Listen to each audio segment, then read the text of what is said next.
ಕೋಲಾರ ಜಿಲ್ಲೆಗೆ ಬರುವ ವಲಸೆ ಹಕ್ಕಿಗಳ ಸಂಖ್ಯೆ ಗಣನೀಯ ಪ್ರಮಾಣದಲ್ಲಿ ತಗ್ಗಿದ್ದು, ಕಳೆದ 5 ವರ್ಷಗಳಿಂದ ಕೆರೆಗಳಲ್ಲಿ ನೀರಿದ್ದರೂ ವಲಸೆ ಹಕ್ಕಿಗಳು ಜಿಲ್ಲೆಯತ್ತ ಮುಖ ಮಾಡದಿರುವುದು ಪರಿಸರ ಪ್ರೇಮಿಗಳ ಬೇಸರಕ್ಕೆ ಕಾರಣವಾಗಿದೆ.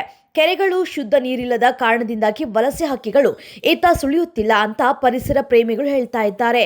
ಈ ಮಧ್ಯ ಸ್ಥಳೀಯ ಪ್ರಭೇದಗಳ ಪಕ್ಷಿಗಳ ಸಂಖ್ಯೆಯು ಕಡಿಮೆ ಆಗ್ತಾ ಇರುವುದು ಪರಿಸರ ಪ್ರೇಮಿಗಳಲ್ಲಿ ಭಾರಿ ಆತಂಕವನ್ನ ಮೂಡಿಸಿದೆ.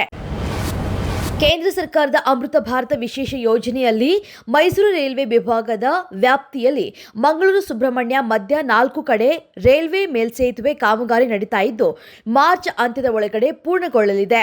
2024ರ ಫೆಬ್ರವರಿ 26ರಂದು ಪ್ರಧಾನಿ ಮೋದಿ ಈ ಯೋಜನೆಗಳಿಗೆ ಚಾಲನೆಯನ್ನ ನೀಡಿದ್ರು.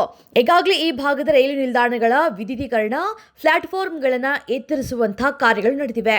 ಮೇಲ್ಸೇತುವೆಗಳ ಕಾಮಗಾರಿ ಮುಗಿದಲ್ಲಿ ಆಯಾ ಭಾಗದ ಜನರ ಬಹುಕಾಲದ ಕನಸು ಈಡೇರಿದಂತಾಗುತ್ತದೆ. ಬಿಜೆಪಿಯಲ್ಲಿ ಭಿನ್ನಮತ ಚುರುಕುಗೊಳ್ಳುವ ಮುನ್ನವೇ ಮಾಜಿ ಸಿಎಂ ಬಿಎಸ್ ಯಡಿಯೂರಪ್ಪ ಅಖಾಡಕ್ಕೆ ಇಳಿದಿದ್ದು, 4 ಸೂತ್ರಗಳನ್ನ ಇಟ್ಕೊಂಡು ಪಕ್ಷಕ್ಕೆ ಶಕ್ತಿ ತುಂಬೋದಕ್ಕೆ ಮಾಜಿ ಎಂಎಲ್ಎ ಎಂಎಲ್ಸಿಗಳ ಸಭೆಯಲ್ಲಿ ಮಹತ್ವದ ತೀರ್ಪನ್ನ ತೆಗೆದುಕೊಳ್ಳಲಾಗಿದೆ. ಗೊಂದಲಗಳನ್ನು ಬದಿಗೊತ್ತಿ ಪಕ್ಷ ಸಂಘಟನೆಗಳಿಗೆ ಒತ್ತು. ಜಿಲ್ಲಾ ಪಂಚಾಯತ್, ತಾಲೂಕು ಪಂಚಾಯತ್ ಚುನಾವಣೆ ಸಜ್ಜಾಗುವುದು. ಸಂಘಟನೆ ಬಲವರ್ಧನೆಗಾಗಿ ಮಾಜಿ ಸಿಎಂ ಬಿಎಸ್ ಯಡಿಯೂರಪ್ಪ ಪಕ್ಷದ ರಾಜ್ಯಾಧ್ಯಕ್ಷ ಬಿವೈ ವಿಜಯೇಂದ್ರ ಜಿಲ್ಲಾ ಪ್ರವಾಸ ಹಾಗೂ ಪ್ರತಿ 3-4 ತಿಂಗಳಿಗೊಮ್ಮೆ ಪರಾಜಿತ ಅಭ್ಯರ್ಥಿಗಳ ಸಭೆ ನಡೆಸೋದಕ್ಕೆ ನಿರ್ಧರಿಸಲಾಗಿದೆ. 3 ದಿನಗಳ ಕಾಲ ಕೊರೆಯುವ ಚಳಿಯಲ್ಲೇ ರಸ್ತೆಯಲ್ಲಿ ರಾತ್ರಿ ಇಡೀ ಮಲಗಿ ಮುಷ್ಕರ ನಡೆಸಿದ್ದ ಆಶಾ ಕಾರ್ಯಕರ್ತೆಯರ ಹೋರಾಟ ಅಂತ್ಯಗೊಂಡಿದೆ.